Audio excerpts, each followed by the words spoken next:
Good morning, everybody, and this is your S&P 500 day trade setups for today.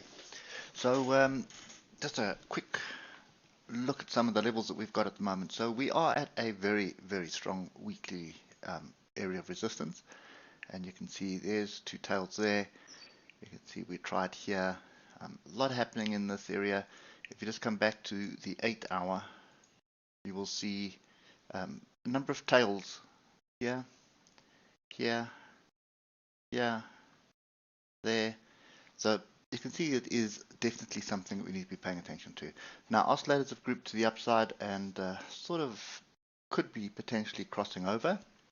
We are quite far from the moving averages. We do have a fairly decent crossover of the moving averages, so we potentially got a trend reversal. The confirmation hasn't happened. I'd like to see price come back and test the 155 EMA.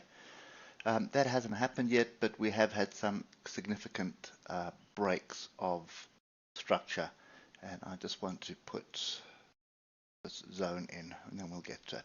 Right, so that is pretty much the zone. You can see what happened previous weeks. We were battling with it, and we now have sort of a inside bar, hanging man, then an engulfing bar with tails to the downside here. So basically what's happening is they're trying to push price down and the buyers are coming in. But I still think we need to be waiting for structure before we jump in long at the moment. Getting down to the levels we need to pay attention to. If you look at the 3 hour, potential double top here, diversions. You can see oscillator pointing down, price pointing up.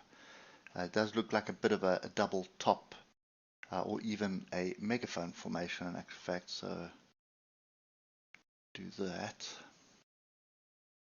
You'll see there's the megaphone formation, and based on the previous move we had, you would expect the break to be to the upside, but I would like to see us come back on structure, and this area here, 39.21 or 39.22, is the closest level that we have.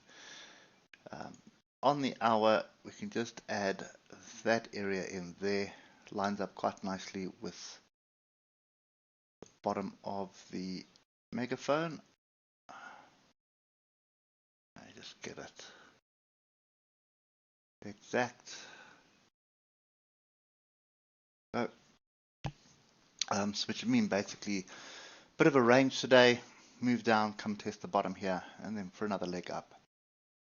Don't want to be long with the oscillators group to the upside. So what we're waiting for is a retest of structure, and the closest bit of structure, I'm actually just going to delete the diagonals. We're looking for a pullback onto 39.31, 39.22. That is the area that we're looking for a pullback onto. If we can get a pullback onto there and some decent price action, we're looking for a long. And the second area would be all the way down here at 38.82. And then there's one more which you could also pay attention to today, and that is this 39.71. So obviously you're going to be on the lower time frames, and you can see this 39.71 was what we flirted with most of yesterday, on Friday, and we did sort of break above it, break below it, break above it. We haven't come back to test it.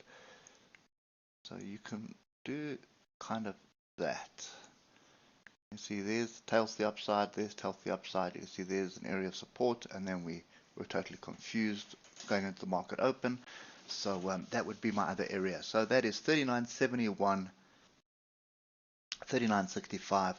If we get any price action on those levels, inside bars, engulfing bars, looking for continuation to the upside. Alternatively, I'm looking for a move down to 39.31 and 39.21 for a bit of a decent setup, and that would be on the hour. So 15 minutes at the moment is not giving us much, but that's kind of the view that I've got today. The hour does look a bit tired. We do have diversions here, so just be wary of a break below kind of the swing low here. What would that be? That is 39.47. So we get a break below that, which should bounce off this area, and then we're looking to get back above this swing low.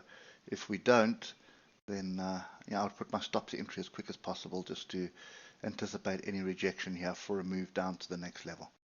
That's kind of the way I play this. Okay, so need to wait for the oscillators to ease off before we start jumping in long again. At the moment, it's a little bit overbought, so keep your stops tight. It can stay overbought for an extended period of time. That's why we trade with the trend until it is no longer a trend. And just stick to your plan and make sure that you have a stop loss in place that will mitigate your risk. Anyway, hope that helps, and we'll catch up with you tomorrow morning. Cheers for now.